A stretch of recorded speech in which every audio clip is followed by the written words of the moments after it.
আপনাদের একটা খুব সহজ রান্না দেখাবো, খুব খেতেও স্বাদ হয় আর কোনো বাটা মশলা দিতে হয় না। সেটা হচ্ছে এই যে পেঁপে আলুর তরকারি। এই পেঁপে আলুর তরকারি রান্না করার জন্য গ্যাস আমি ধরিয়ে দিয়েছি আর কড়াইয়ে বসিয়ে দিয়েছি। কড়াইতে এবারে শুধু জল দিয়ে দিলাম। এই জল দেওয়ার পরে পেঁপে আর আলুগুলো ঢেলে দিচ্ছি।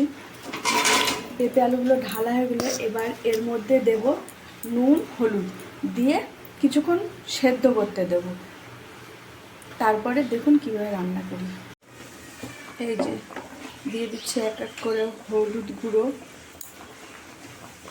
এই হলুদ গুঁড়ো দিলাম।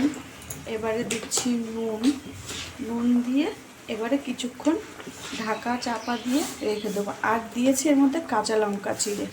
নুন আর হলুদ দিয়ে ঢেকে রেখেছিলাম। এবার ঢাকনাটা খুলে দিলাম। খুলে দিয়ে একটু নাড়াচাড়া দিয়ে দেখব যে আলু আর পেঁপেটা সেদ্ধ হয়েছে কি না। দেখে নিচ্ছি। এই যে পেঁপে প্রায় সেদ্ধ, আলুও সেদ্ধ হয়ে গেছে। এবারে এটাকে আমি একটা পাত্রে ঢেলে নেব। সিদ্ধ তরকারি নামিয়ে নিয়ে এবারে কড়াইতে একটু তেল দিয়ে দিচ্ছি। তেল দিয়ে দিলাম। তেলটা একটু দিলাম। এবারে দিয়ে দেবো সর্ষে ফোড়ন। আর এই সর্ষে ফোড়নটাই এই তরকারির স্বাদটা বাড়ায়।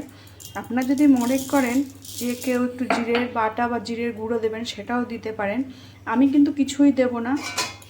আমি দিয়ে দিচ্ছি এবারে এই যে সর্ষে ফোড়ন।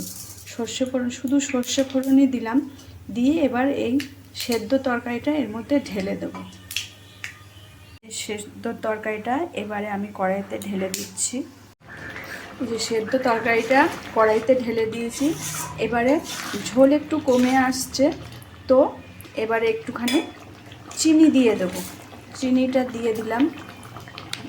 নামাবার আগে আগে এই চিনিটা দিচ্ছি। আর দেবো সামান্য অল্প একটু ঘি। দিলে পরেই আপনার তরকারি রেডি।